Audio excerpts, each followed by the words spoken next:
So many of us are conditioned to be like, here's the monthly report with our traffic and our overall traffic, our blog traffic, our organic traffic, our paid traffic, our social media impressions, our social media engagements. And it's like, okay, that's fine for like a high level overview of what you're doing, but is that really what your leadership needs to see? Is that really what you need to be showing them to prove that you're helping them achieve your goals? Or are there other metrics that you should be looking at instead? And sometimes that's hard because especially leaders who aren't in marketing, like the C-suite, they're conditioned to be like, okay, how many LinkedIn followers do we have? Or, how many page views did we get this month? And you want to be able to tell them the answer and show that it's growing if it's something that they care about, but you also want to slowly guide them over to, well, that's great that this is growing, but actually this is what we really care about because this is what's driving our business forward. Hi and welcome to Marketing Over Chai. Today, I'm joined by Colin Steele, an award-winning marketer and communications professional. He has worked as a journalist and has helped large tech and SaaS brands with their marketing communications and PR. In today's episode, we're discussing the importance of cohesive communications, why and how to align your communications and PR. Welcome, Colin. I'm very happy to have you here on Marketing Over Chai. How are you doing today? Great, Kate. Thanks for having me. So first things first, Colin, what's the drink that powers you up? For me, it's a cup of green tea today. What do you like? I am a true New Englander. I am a year-round iced coffee drinker. So even in the dead of winter when it's freezing cold, I do not like my warm coffee. I get my nice iced coffee here. Wow, that is new. I can't imagine of doing that here in Canada, but I think I'm going to try it at least once because that's the only way I'll know if I can. It builds character. Okay, so let's dive in to your career journey, Colin. So tell us a little bit about it and how you found your way into communications and PR in the tech space. All right. So it's kind of a nonlinear journey. As you mentioned, I'm a trained journalist. I went to college at Syracuse University for newspaper journalism. And for the first 5 years of my career after graduating, I was a newspaper journalist doing reporting for papers outside of Boston. I worked at a small weekly paper for a couple of years and then moved up to a couple of dailies in the suburbs. Mm-hmm. That was around 2007 when the newspaper industry really started struggling in earnest. And I did not really see much career growth beyond where I was. Getting into like one of the big Boston papers was difficult, and I was at like one of the bigger papers outside of the city. So I started looking for other things where I could use my journalism skills and my writing skills and my love of storytelling. And I ended up getting a job at a company called Tech Target, which has a whole B2B tech editorial arm. And so that was my foray into the technology industry. I was strictly a reporter there for about a year and a half when I started. And then I moved into a site editor role. And that's where I kind of, without knowing at the time, first got exposed to content marketing. Even though it wasn't marketing, it was, strictly editorial. But, planning editorial calendars, learning about search engine optimization. Twitter was just taking off then. So learning about how to promote your content through Twitter and other forms of social media. And I grew my career there. I ended up being there for 11 years total as an editorial director, running a group of websites with a whole staff of awesome writers and editors and freelancers. After that, I moved to Oracle, which was my first real content marketing job. Mm-hmm. And this is kind of where the really nonlinear part of my journey takes place. I did content marketing and social media for my first year there. Then I moved to the corporate communications team, where Mm-hmm. I was, which is basically their PR team. But I, having no actual background in PR or experience, ended up being like their social media and content marketer for the PR team. And I think that's kind of where this whole topic and idea of the integration of content and comms for me started. PR is great and necessary even today. And despite a lot of the changes that are going on in the PR and media industries, it's a very important way to get your message out, but you can't rely on it as your only way. And using other content development strategies like thought leadership, blogs, personal social media accounts from your executives and leaders, things like that, to fully tell your story in a more comprehensive way, really appealed to me. So I did some of that. I ended up being like their lead social media manager for a while, which was crazy to me. Like I, again, kind of just like a self-taught social media person. And when they called me and said, we want you to run our main channels, I was like, well, this is like kind of scary now. This is real. I've run other social media accounts and everything, but these accounts have millions of people following them. So I learned a lot about and what goes on with a really large corporation and their social media channels and all the collaboration that it takes between different teams and everything to get into that. So that was a great experience.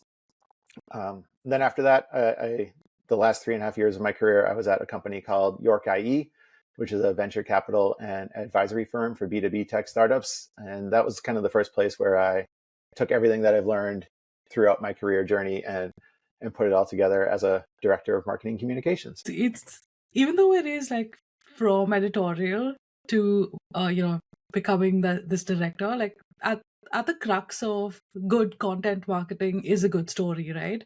So it's a very natural progression in a way. Like even I started out as a journalist. I only lasted 3 months because I was reporting on marketing news, and because I was doing that, I was meeting all these people who were telling me like the stuff that they were working on, and it was so exciting that I had to go get an MBA and join that side of the business.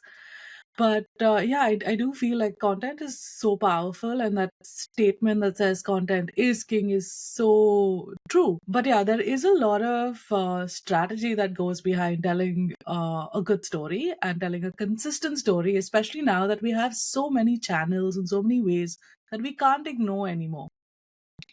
So, what has your experience been when you move from writing for the media to the brand side of things? For me, one thing I noticed was everything on the brand side, and this was in India, so it could be like culturally different, was highly exaggerated and to the point that it was like, is this really believable? But as a journalist, you tend to like strip down everything and all the superlatives and everything that comes in because you want your story to be credible, you want your story to be real. So for me, that was something that I took when I went to the brand side, and I made sure it was true. I made sure like I kept that true to my journalistic roots, and I think that's what helped people connect with it, because then you're not kind of like selling, you're telling, and that's what worked for me. What has your experience been? I love that phrase, selling, not telling. I'm going to steal that. Go for it. My experience is pretty similar, actually. I took that same approach somewhat naively, but I did not want to be beating people over the head with how great this product was or how great our services were, and drowning them in speeds and feeds and all this stuff that was important to the company but not important to them. So what I wanted to do instead was focus on, same thing as when I was a reporter, focus on our audience. What are their concerns? What are their challenges? What problems are they facing? And how does this product and how does our company help them solve them? And obviously, you have to get into some of the product and company specific stuff. You need to obviously tie your content marketing and your communications overall back to your overall business goals and helping the company sell eventually. But you don't want to do that by actually selling in your content. You want to give them enough to enter the funnel and move through the funnel, but not view your first interaction with them in a blog post or a LinkedIn post as this is where I'm going to close the deal. That's not going to happen, and you're going to drive more people away than you are going to entice them in. Absolutely. Yeah, because at the end of the day, people are looking for value and people are looking to learn. And I think in the tech space and even in the B2B space in general, sometimes people go overboard with jargon.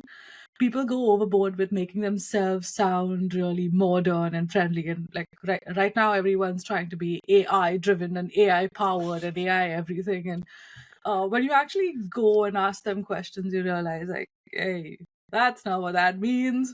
But there's a big disconnect because then you are just spending a lot of time just trying to understand what this is and how they can help you. And a lot of businesses, especially in tech and B2B, are not very clear about it. Like they try so hard to sound B2B and to sound tech that they forget that businesses are often not tech experts and don't get the jargon. So, uh, just simply informing and educating people on what you do is like highly underrated strategy at the moment, especially for new startups.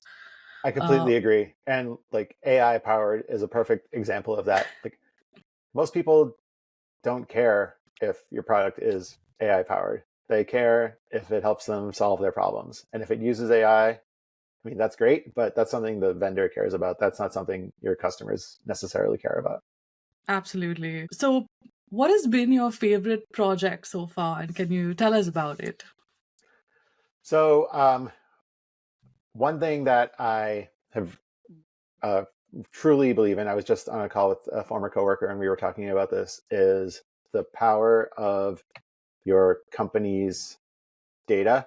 Like every company has data, whether it's on their customers and how they use their product, or something they're monitoring in their customers' environments, or something they're monitoring about the internet, or what have you.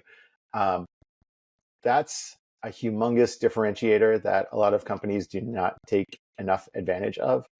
So my favorite project was something that we worked on at my last job at York IE called the Fastest Growing Startup Cities Report. We had a whole platform about funding data for startups, and you could slice and dice it in a bunch of different ways. And obviously, there's lots of different types of reports that come out about startup funding. That's not novel in and of itself, but we had the ability to look at startup funding in all the major metropolitan areas in the US and compare that over time and see which ones were growing and which ones were falling. And we wrote a semi-annual report about that data and then pitched it to the media in those cities, which was the key part. And that also goes back to what we've been talking about the integration between comms and content.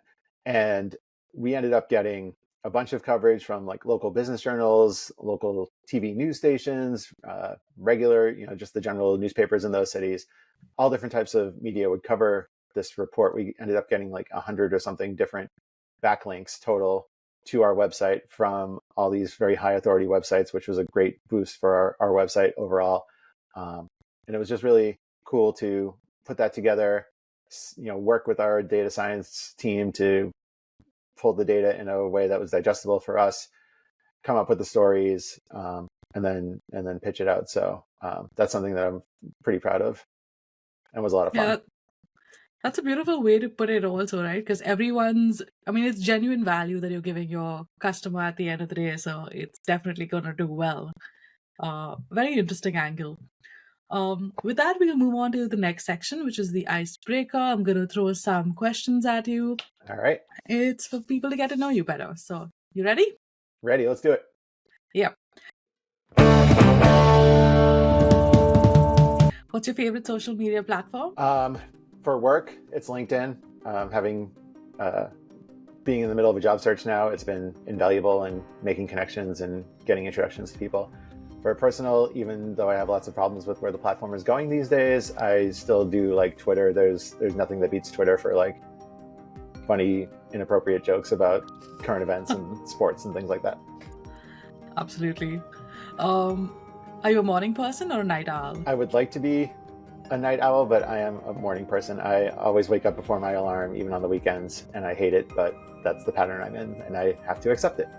That's a sign of a highly productive person. I That's what try, I yeah. I tell. get up and I just hit the ground running. Wow, that's a goal. Long form content or short form content? Long form. I think the days of short form content, like a link and a summary in social media, just doesn't do it anymore. You need to meet people where they are and give them the value that they're looking for without asking them to go somewhere else. Do you like the city or the countryside? City. A hobby you're passionate about? I love, I don't know if this necessarily counts as a hobby, but I love live music and going to concerts. You can see I have a bunch of posters from concerts behind me. I try to go to as many as I can, travel for them, go to a bunch in Boston and elsewhere. Nice. I also see a cool keyboard behind you. Do you play? I took piano lessons when I was little, and then my family won a keyboard at a raffle a long time ago, and I have somehow inherited the keyboard, so I have it there. I can play like kids songs, but I would not say I'm a piano player. Yeah, I play like 3 chords on the guitar, so I don't consider myself one, but if I've had enough to drink at a party, hey, I can do this. What's the biggest marketing trends of 2024? All right. So the one that we've been talking about a lot, I think, is the convergence between communications and content and having integrated storytelling. And then the other one that I just mentioned would be meeting your audience where they are and not forcing people to come back to your website and read a blog and sign up and fill out a form. Like, that has its purpose. I think that's important, but it's also important to get your message in front of the right people. And then if you don't do that, they're never going to go to your website and fill out a form or schedule a demo or what have you.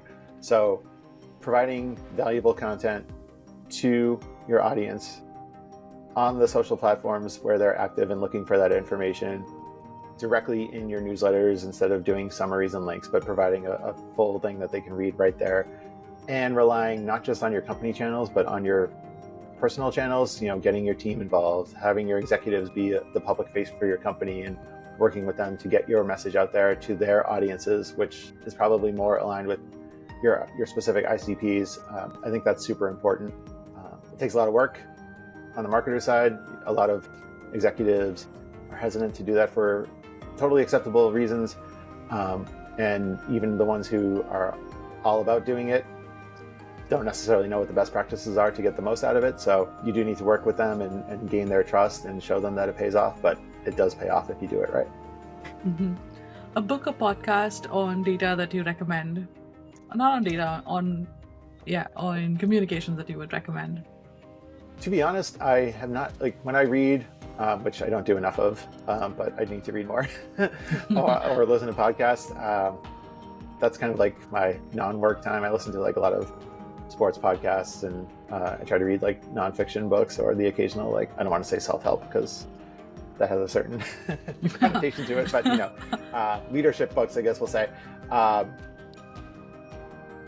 have not read a lot of actual books or listened to many podcasts on marketing. One of our clients at my last job had a really good marketing podcast that they did for a while that I listened to, but that got discontinued, unfortunately. Mm-hmm. Yeah, it's hard to keep these alive. You're great at this icebreaker. We got to know you so much better. Moving to the next section, which is the state of the industry. Let's dive into the heart of the episode, which is basically aligning communications and PR. Tech particularly is a very dynamic landscape with, you've got constant product updates, you've got launches, you've got financial announcements, and you've got different people working on all these different things. And then there's creative with their own ideas. Describe what the role of both comms and PR and where they intersect. So you just did a great job of laying out the foundation for this. There's so many, especially in a big organization. At my last job, there was a couple people at most dealing with all those things, and it was relatively easy to stay on the same page and be consistent. At a large organization, that's really difficult because you have the product team that's driving the actual whatever is being launched, and then you have the PR team who knows what you need to say to get the right media coverage. But then that doesn't necessarily align with, or it's not the same as what you need to say on your blogs and social channels to get your audience excited. And it takes you have to be intentional about having regular collaboration and communication where you talk about these things and you say, this is what our key messages are. This is who is saying the messages. These are the outlets and the channels on which we're saying them. And the most effective way to distribute it. So communication is key. I dealt with that a lot at Oracle. we would have regular meetings where it was everybody from like the actual engineer building the product to the PR person who was going to be pitching the media, to the content marketing person who was going to be writing the thought leadership, to the executive who was going to be the spokesperson. Like all those people need to be regularly involved, and it takes a lot of work, and it's super important because if you're going out in different channels and everybody's doing their own thing, and I've seen this happen too, where those meetings don't occur and the messaging is garbled, the news doesn't get the attention that it deserves because your timetables are different. It can be a mess. So I think collaboration is the key in doing that, and not just relying on a press release, not just relying on a blog. Like there's so many different stakeholders and so many different ways that your audience can consume information. You need to cover all your bases, basically. Yeah, and it's not just like the getting people together on a table, especially. I think it becomes particularly challenging when you're working with agencies, because sometimes what happens is like, however aligned you try to be, is like I was working at a couple of companies that were very fast growing, and just the sheer pace that they worked at, like a decision this week would be redundant in 2 weeks from now because you decided to go at in a different direction business wise, and then that's not communicated, or even if that is communicated, it's not fully understood. So that becomes a big challenge to manage, and I found that a lot of the role just became project managing the story in a sense, right? Because so I would have like a lot of checklists, a lot of guides for people who are going in front of the media. I'd have like a big guide on like things you can and things you should not say. Because I was working in the B2B accounting consulting space, which is a very highly compliance driven industry. So there's a list of things you cannot say, and that happens to like any company that's being traded, right? You got to be really careful. So yeah, a lot of it was just like setting rules for how the story can go out. And the sad part of that is does clip a little bit of creative wings, but I think once you understand what the box is, it's easy to work within it. Yes. And mentioning creative there is important too. I neglected to mention that, but if you are lucky enough to be in an organization where you have the resources of an entire design and multimedia team behind you, like taking advantage of that, like that even further complicates things, because I try to, when I'm dealing with design, whether it's with the team or doing it myself, like I try to have that be like the last process, because even the most basic thing like editing a PDF is a huge pain. Like you want everything finalized before it goes to design. That's not always possible with the timetables that you're working on. You can't say, okay, we have everything ready to go, but now we have to wait 2 more weeks for the design team to sit down with the video team to sit down with the exec and do the video that we're going to embed on the blog. Like you have to do these things in parallel, and those issues are going to come up where what you recorded is not what ends up making it into the final messaging that you're taking to market. So project management, like you said, is super important there, because even if those things don't work out properly, you're knowing that they're not working out and you can address them in whatever way makes sense, versus just kind of flying by the seat of your pants. And then you end up doing what I was referring to before, where you release messaging that is not consistent and it's confusing to your audience. And that's what you want to try to avoid. What are some of the other challenges faced, particularly in the tech industry, Challenges specifically around the around cohesive communications? just getting a full understanding of the current audience and marketing and PR landscape, I think, is difficult. PR, a lot of PR still operates very traditionally, where we write a press release, and I'm not knocking this. I did this at my last job plenty of times, where you write a press release where it starts off with company, the worldwide leader in this, announced this today, and then there, and like people still do that for a reason, because it can be effective. But there's also the complete opposite end of the spectrum, where companies are saying, we're not going to do that at all. We're just going to have our CEO record a 2-minute video on their iPhone talking about what they're announcing, and that's it.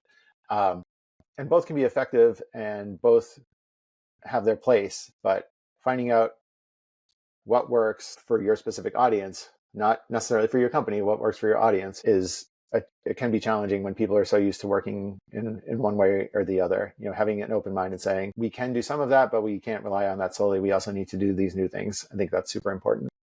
Mm-hmm. That's true. Like video content particularly cannot be ignored. So, just having a press release and then having a webinar after that, like we used to do that in one of the companies.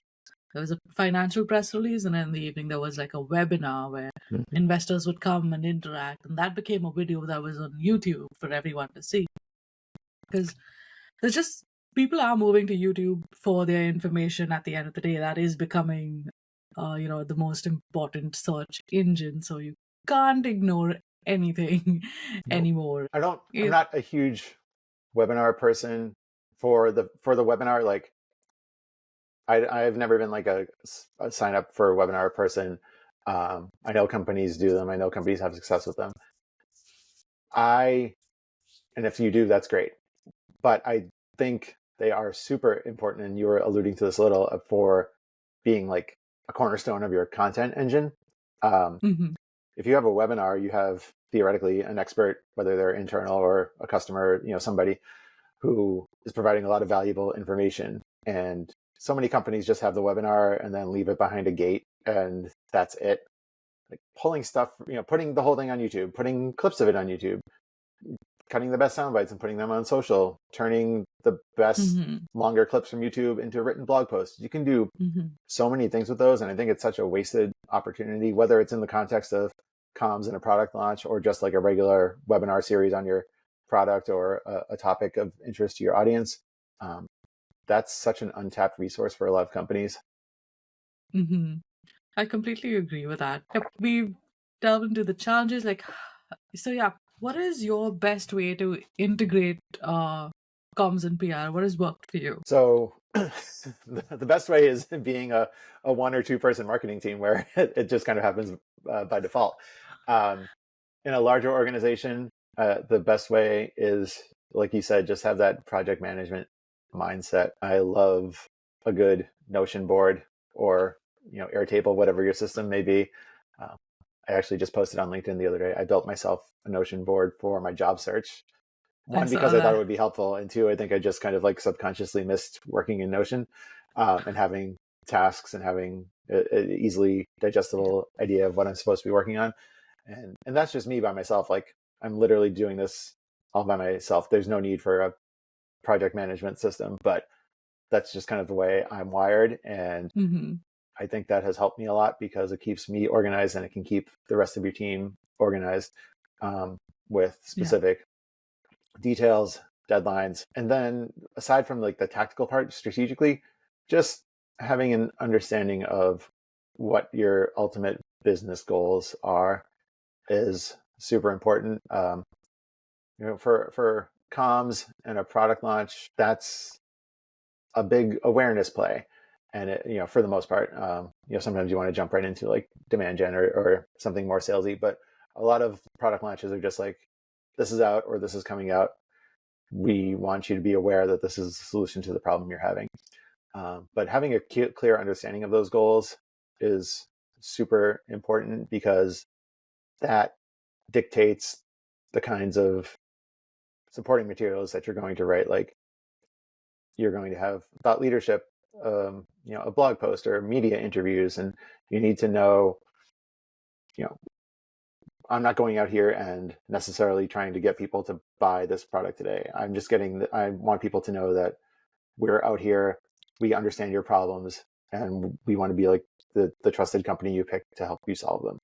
Versus, if you do that, and 90% of your launch activities, and the other 10% is someone going out and being like, we're the best, this is why we're the market leader, like that's not going to land like the others is. So having that full alignment on business goals and how you're going to help achieve them, so everybody's working towards the same finish line, is super important. Completely agree. Moving to the next section, which is the tools and the tech that we use. Are there, like you've mentioned Notion already, are there any other tools and tech you rely on to make the process easier?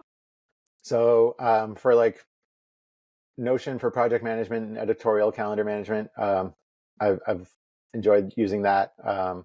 Before that, I used Airtable. Airtable is also very good for project management and editorial calendars. On the social media side, I started using this plugin called Authored Up, which helps you draft and format your LinkedIn posts. Oh, wow. We've all seen, like LinkedIn cuts off the start of Mm-hmm. your post after so many words or lines or whatever. Mm-hmm. You can basically like preview what your post looks like before you write or schedule it. So you can write a good hook that doesn't get cut off and actually like time it so that, I'm cutting this off specifically here so that people will want to click so that they find out what's next.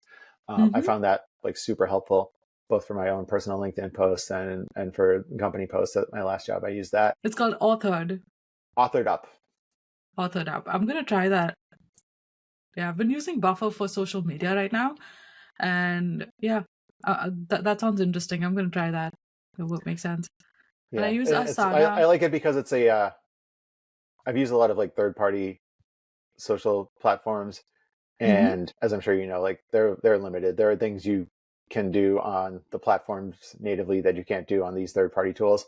Mm-hmm. But since Authored Up is a Chrome plugin, it just works like right within LinkedIn. So the big Nice. one is, like if you use any other third party LinkedIn tool, you can't tag people, which is a Yeah. huge headache for social media managers everywhere. Yeah. On Authored Up, you can because it's technically within LinkedIn itself, and then you can schedule it, which is great.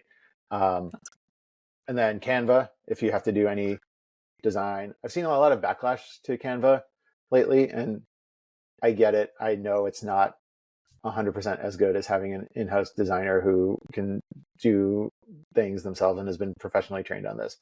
But I mean, I took one graphics design class in college because I had Uh, to. All of my graphic design knowledge either comes from there or working with designers at previous jobs who actually knew what they were doing and like would tell me what to look for and what to do and what not to do. But if you have that basic, even if you have that basic understanding, you can do a lot of great things in Canva mm-hmm. and do a lot better than you would be able to do in a lot of other platforms. Yeah. I love Canva too because it's so friendly. It's very easy to use, Mm-hmm. and I use that now as well. So when I first studied graphic design, it was Adobe Suite, but this was like 15 years ago when, Photoshop, even to do something simple like remove a background, took forever. Mm-hmm. And because of how slow it was, I just hated it. And I was like, I can't make a career in this. Like, I just don't have the patience and temperament for it. But yeah, Canva has removed that hurdle completely. Like, it's so friendly, it's so easy, and now with the AI enhanced tools they have, it's a cakewalk. Yeah. One step above that, like if you don't like if you really don't have a sense of design and you need some help there, is using platforms like Design Pickle, Floxy. So they give you a team of graphic designers and you just project management, but that does cost a lot more because you have a team working for you or you have a person working for you. But yeah, you're just project managing, so it's much easier to do, but it comes with a price. Right. The one other Yeah. tool that I wanted to give a shout out to is Descript, which is a video transcription and editing tool. It's like super cheap, and I used it at my last job for all of our social media videos. Mm-hmm. So, I would have like a 90-second clip of somebody talking from a webinar or something like that. And you upload it into the platform. It gives you the transcript alongside the video. And then you can edit. I think you can do the same thing in Riverside, which is the platform that we're using for this podcast. But Mm-hmm. like if I started going and couldn't think of what I was saying for like 5 seconds, you literally just highlight the whatever part Mm-hmm. and hit delete, Mm-hmm. and it deletes it on the video too. And then you Yeah. can add like the captions and the subtitles and everything right on there. It was super easy to use. I know some other platforms do that too, but if you're just looking for like basic Mm-hmm. social video creation, it's pretty great. Mm-hmm. Yeah. So that was like one of the biggest decisions I had to make when I started podcasting, because a lot of people recommended recording on Riverside and editing on Descript, but I was just nervous to like use too many platforms. I was like, I don't know, I got overwhelmed there. And lucky for me, Riverside just came out with like these enhanced features. So a lot of the things that you couldn't formerly do here, you can now.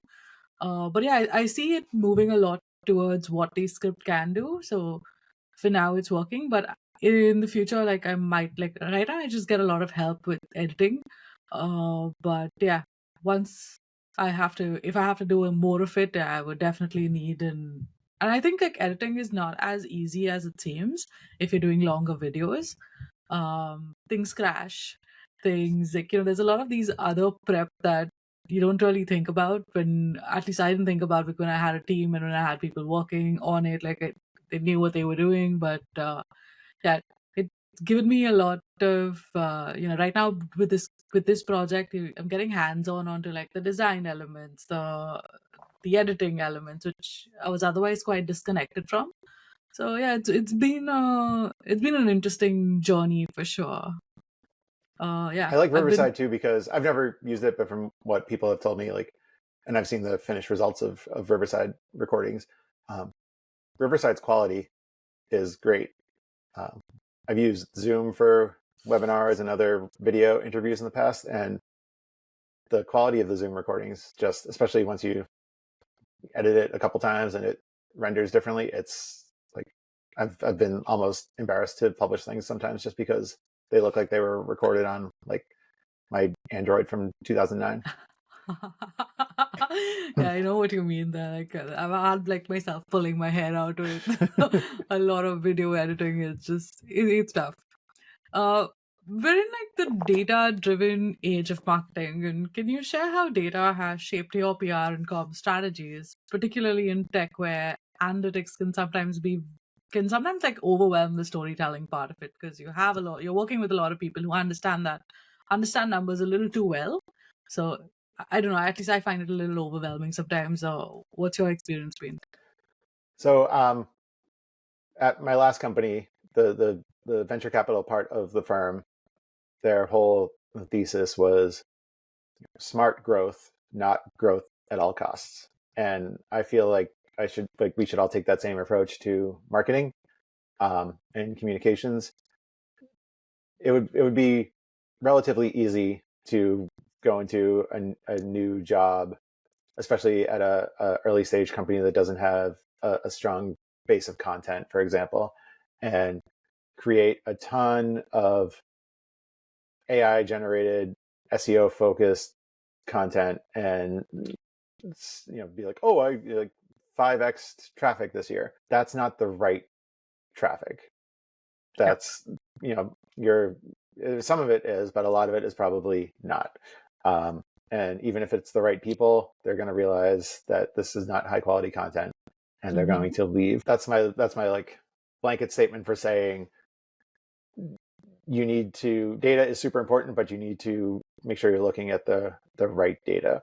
Um, and that depends on who you are, what your organization is like, what your goals are. Sometimes a huge volume of traffic, if your sole goal is brand awareness, like that might not be the worst thing in the world. But if your goal is actually getting people to convert on your website and you have huge abandonment rates because your content isn't the quality of your content isn't good, um, then the page views ultimately don't matter.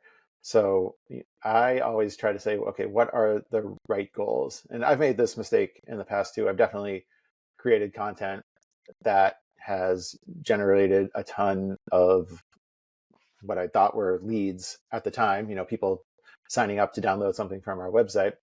But then when you look at the data of who those people actually are, they're not our ICP at all, or they're so early stage that they don't have budget to do business with us. So, Mm-hmm. finding out what your goals are, what's the right data to look at to tell you if you're going to meet those goals or not, and then evaluating your performance based on those metrics is super important. And I think it's so many of us are just conditioned to be like, here's the monthly report with our traffic and our overall traffic, our blog traffic, our organic traffic, our paid traffic, our social media impressions, our social media engagements. And it's like, okay, that's fine for like a high level overview of what you're doing, but is that really what your leadership needs to see? Is that really what you need to be showing them to prove that you're helping them achieve your Mm-hmm. goals? Or are there Mm-hmm. other metrics that you should be looking at instead? And Yeah. sometimes that's hard because especially leaders who aren't in marketing, like the C-suite, they're conditioned to be like, okay, how many LinkedIn followers do we have? Or, how many page views did we get this month? And you want to be able to tell them the answer and show that it's growing if it's something that they care about, but you also want to slowly guide them over to, The stuff well, that that's great that matters. this is growing, but actually this is what we really care about because this is what's driving our business forward. Yeah. There's a lot of vanity metrics out there, especially for like people who aren't from a very strong marketing background. And they're usually like businessmen in leadership positions, right? So speaking their language, like telling them what, like their favorite word is ROI and become ours as well. Just explaining what you're doing in those terms kind of helps. Yep.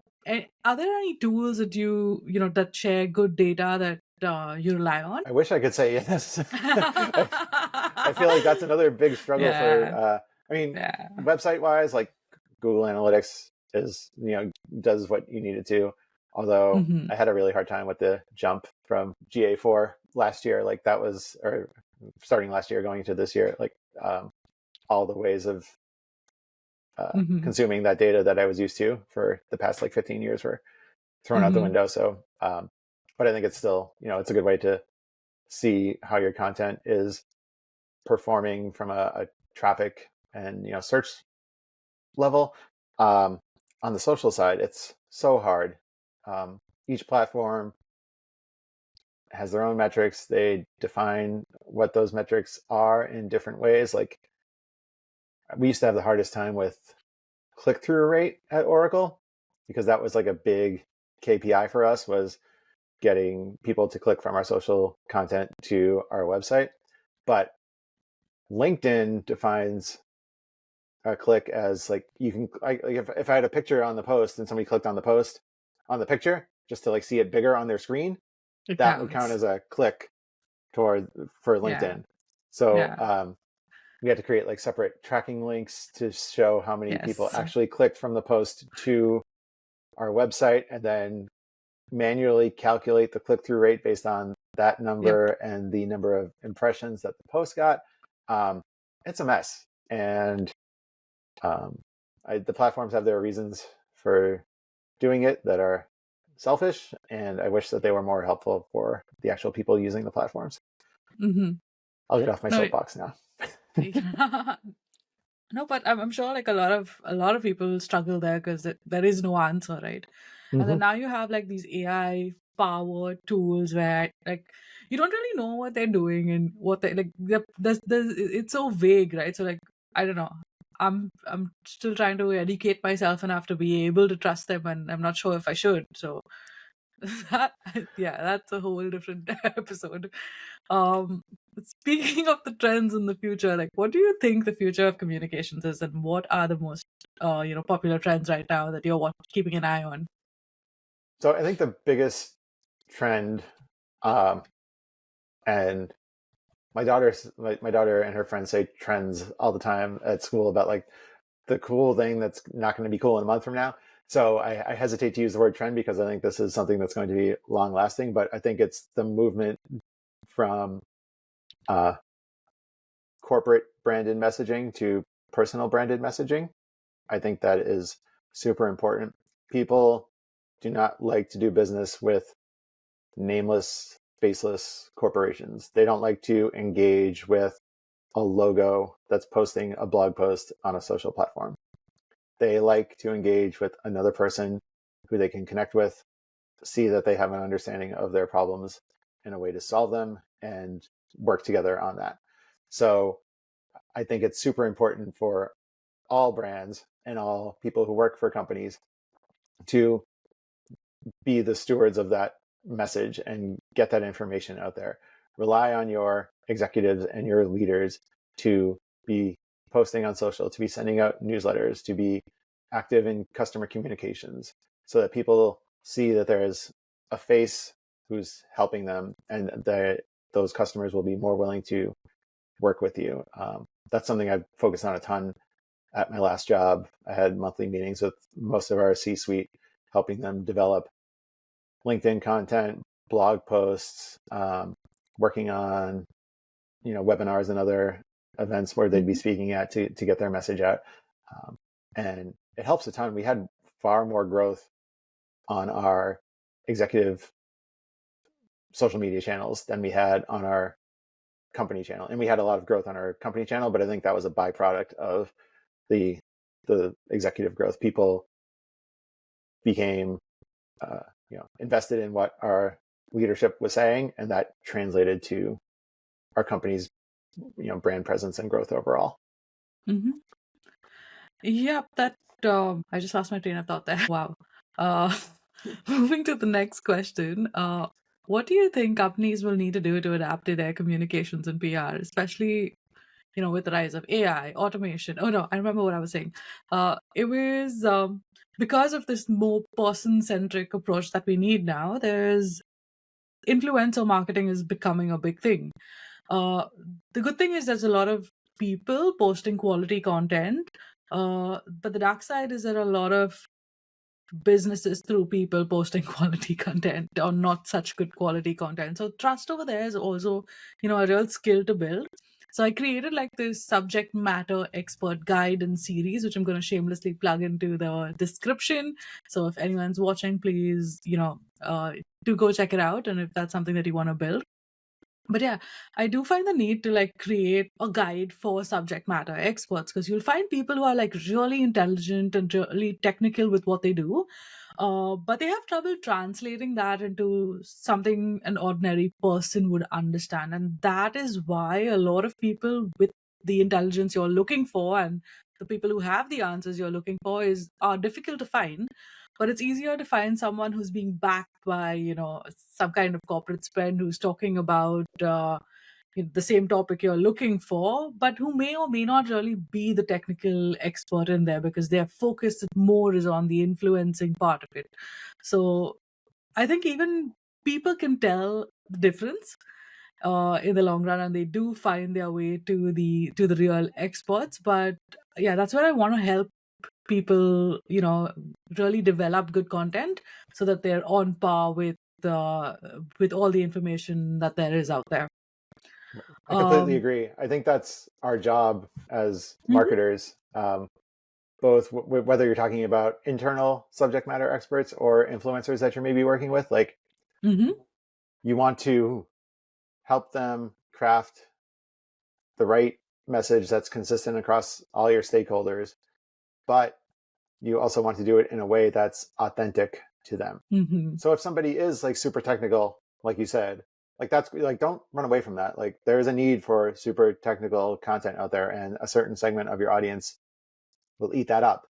mhm, But you have to still use they're the technical person, you're the marketer. You have to, mhm, how can they work with them to tell them how can they express that technical content in a way that is still informative and mhm, engaging to your audience, and work together on that to come up with something that checks all those boxes, versus just mhm. letting a technical person record like a 3-minute speeds and feeds video that nobody's going to watch, but they were Yeah. really passionate about.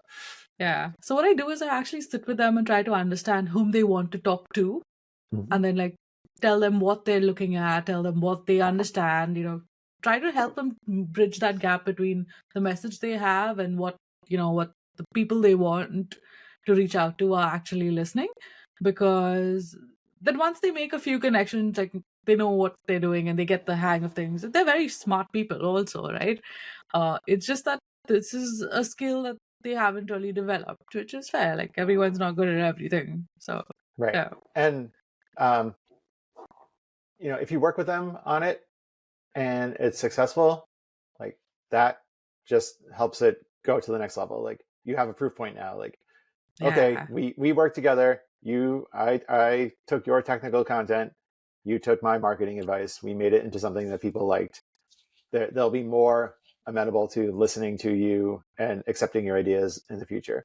And sometimes it's hard. Like there have definitely been internal subject matter experts that I've worked with where the first couple of rounds, if it's a written piece, for example, those first couple of rounds of edits are brutal because they want to do what they want to do and you want to do what you want to do, and it's hard to find that middle ground.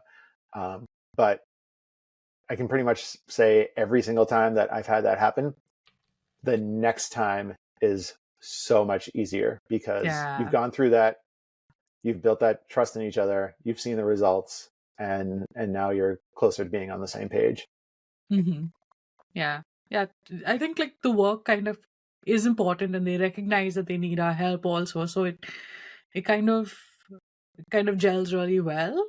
But I've been lucky. I think that when I started my career, it was in the tax industry, and I got a chance to work with a lot of very senior people, and help them translate the ideas for Twitter and for blogs, which was just something that was new at that time.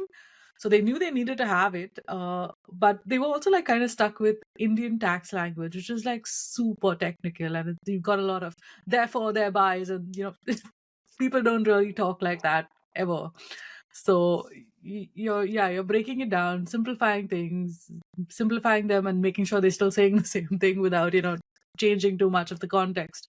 A very Yeah, interesting process that developed, and yeah, I learned a lot of how to like save my taxes in India also in the process, which is something I'm very grateful for.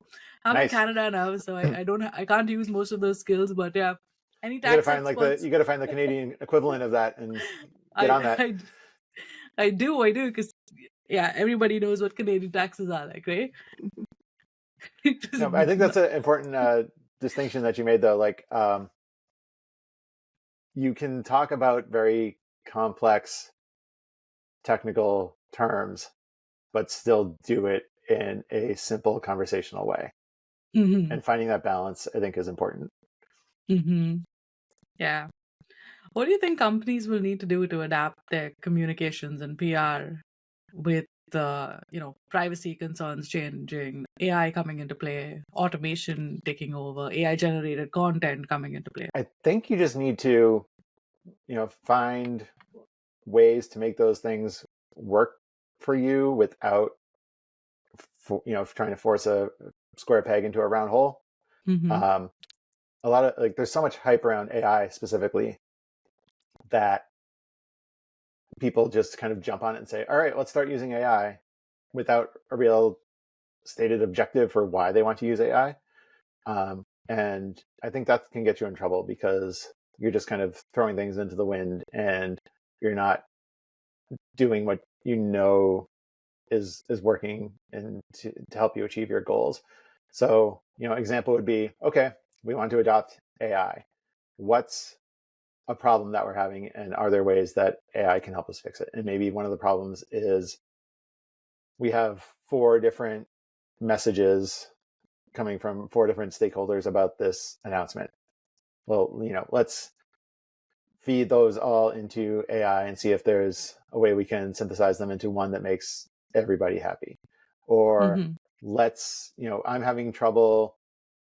Um, I'm having trouble uh, figuring out. We have lots of great information about this announcement. We have amazing customer quotes. We have amazing data points. We have some really cool technical features. I don't really know how to organize that all into one release that makes sense. I'll feed that all into ChatGPT and ask it to create an outline for me. I found that very useful with AI, just synthesizing information or organizing information into outlines. I don't really find it great for taking that next step and creating the content, but helping you make sense of things and organizing it, and then you taking the ball from there and running with it is super helpful. Mm-hmm. Yeah, it's the assistant I basically can't afford, and the he does a good job at that. Moving to the next section, which is work-life balance. Now, communications is a very demanding role because there's business changes happening all the time. There's a lot of confidential information, and you're working with everybody in the company, and you have to stay on top of everything. You have to help them with all of their priorities. It's not an easy job. I have lost much hair on it. Uh, on Me a too. scale of on a scale of 1 to 10, one being very demanding and 10 being very balanced, what do you think your work life balance has been in the roles you've recently done? um, at my last job, I had a very good work-life balance. Wow. We had a hybrid work environment. We were very passionate and driven about our goals, but we also understood that, our goals were something bigger than ourselves. And, our CEO always said, like, what's the point of building a good company if you can't enjoy the benefits of that? Mm-hmm. So,